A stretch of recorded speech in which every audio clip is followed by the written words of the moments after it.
सनातन रहस्य चैनल के प्यारे दर्शकों, स्वागत है आपका एक नए वीडियो में।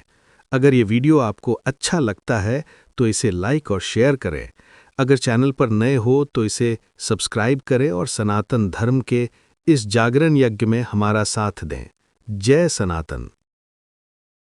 कभी कभी इतिहास सिर्फ युद्धों से नहीं लिखा जाता, कभी कभी इतिहास त्याग से लिखा जाता है।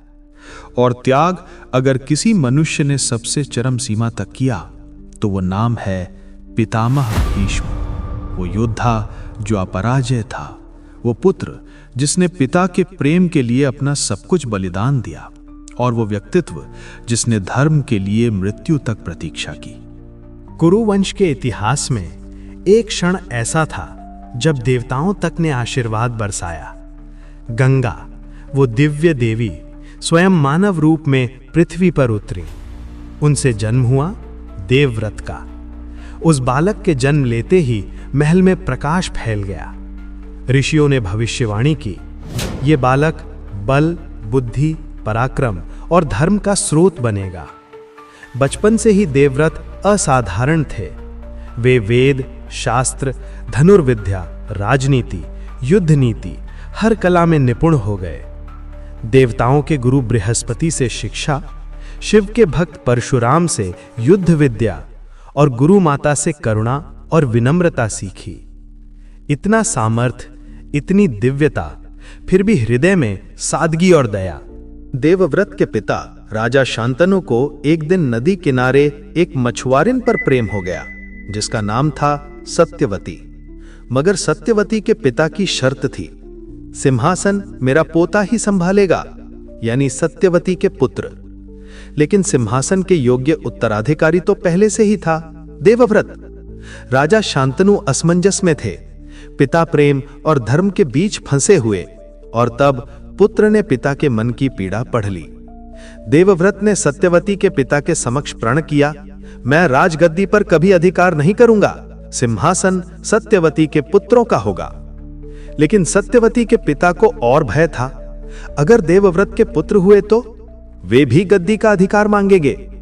और तब वो प्रतिज्ञा हुई जो मानव इतिहास की सबसे गूंजदार प्रतिज्ञा मानी जाती है। देवव्रत ने घोषणा की, मैं आजीवन ब्रह्मचारी रहूंगा, कभी विवाह नहीं करूंगा, कभी संतान नहीं पैदा करूंगा। क्षण भर को संसार थम गया।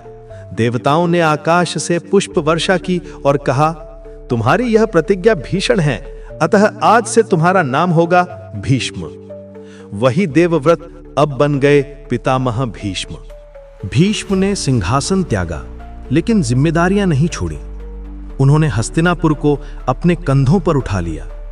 राजनीति, प्रशासन, सुरक्षा, शिक्षा, हर दायित्व उन्होंने निभाया। उन्होंने सत्यवती के पुत्र चित्रांगद और विचित्रवीर्य को सिंहासन सौंपा। परंतु भाग्य की क्रूरता देखिए, दोनों असमय मृत्यु को प्राप्त हुए और हस्तिनापुर फिर उत्तराधिकारी विहीन हो गया। सिंहासन बचाने के लिए भीष्म आगे है। उन्होंने राजवंश को सुरक्षित रखने के लिए अंबालिका और अंबिका का विवाह कराया। अंबा की वेदना, उनका अपमान, उनका प्रतिशोध इतिहास में एक स्थायी घाव बन गया। और न जाने कब यह घाव कुरुक्षेत्र की ज्वाला बन गया। भीष्म हस्तिनापुर के प्रति समर्पित थे, धर्म के प्रति भी समर्पित थे, लेकिन दोनों रास्ते हमेशा एक नहीं होते। धृतराष्ट्र नेत्रहीन थे पर महत्वाकांक्षी, पांडु नीतिपरायण पर दुर्भाग्यग्रस्त। कौरव वंश और पांडव वंश का संघर्ष बढ़ता गया और भीष्म बीच में खड़े रहे। उन्होंने कभी अन्याय को स्वीकार नहीं किया, पर हस्तिनापुर की सेवा करनी भी उनकी प्रतिज्ञा थी। यह संघर्ष सिर्फ पांडव और कौरवों का नहीं था, यह संघर्ष भीष्म बनाम नियति था, धर्म बनाम कर्तव्य था, न्याय बनाम प्रतिज्ञा था। कुरुक्षेत्र में युद्ध आरंभ हुआ। भीष्म कौरवों की ओर थे क्योंकि प्रतिज्ञा ने कहा सिंहासन की रक्षा करो, धर्म ने कहा अधर्मियों का साथ मत दो, और वे बीच में पिघलते रहे। अर्जुन और पितामह युद्ध भूमि के दो छोर थे, पर प्रेम दोनों के हृदय में था। एक दिन अर्जुन के सामने एक गहन दुविधा आ गई। श्री कृष्ण बोले, अर्जुन, ये पुरुष सिर्फ शरीर से नहीं हारेंगे, इनका हृदय भेदन होगा तभी विजय संभव है। और वो हृदय है शिखंडी। शिखंडी वही अंबा का पुनर्जन्म जिसे देखकर भीष्म ने प्रतिज्ञा की थी, मैं किसी स्त्री या स्त्री रूपधारी पर शस्त्र नहीं उठाऊंगा। अगले दिन भीष्म युद्ध भूमि में खड़े थे।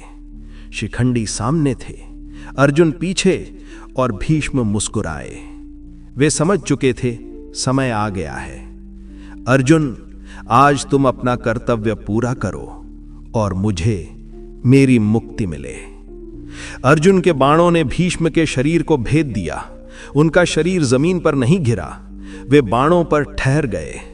धर्म के भार से उठे हुए पृथ्वी उन्हें थाम नहीं सकी। भीष्म की एक और शक्ति थी, इच्छा मृत्यु।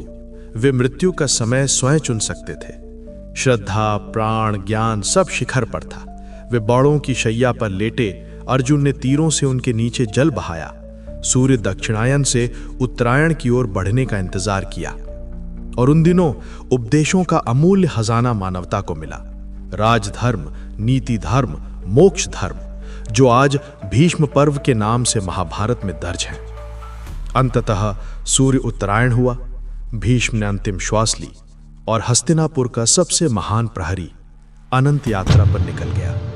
युद्ध जीतने से महान बनना आसान है, पर त्याग से महान बनना दुर्लभ है। एक योद्धा तलवार से लड़ता है, पर भीष्म प्रतिज्ञा से लड़े। उन्होंने जीवन नहीं जिया, उन्होंने कर्तव्य जिया।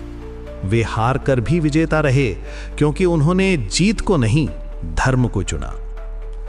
महाभारत में सबसे अधिक मृत्यु का कारण शस्त्र नहीं थे, बल्कि प्रतिज्ञाएं थीं, और उन प्रतिज्ञाओं के सिंहासन पर बैठे थे पितामह भीष्म। अगर भारतीय संस्कृति में त्याग, धर्म, निष्ठा और कर्तव्य के प्रतीक की तलाश की जाए तो एक ही नाम प्रकट होता है, पितामह भीष्म। वे चले गए, पर आदर्श अमर हैं। ओम शांति शांति शांति ही।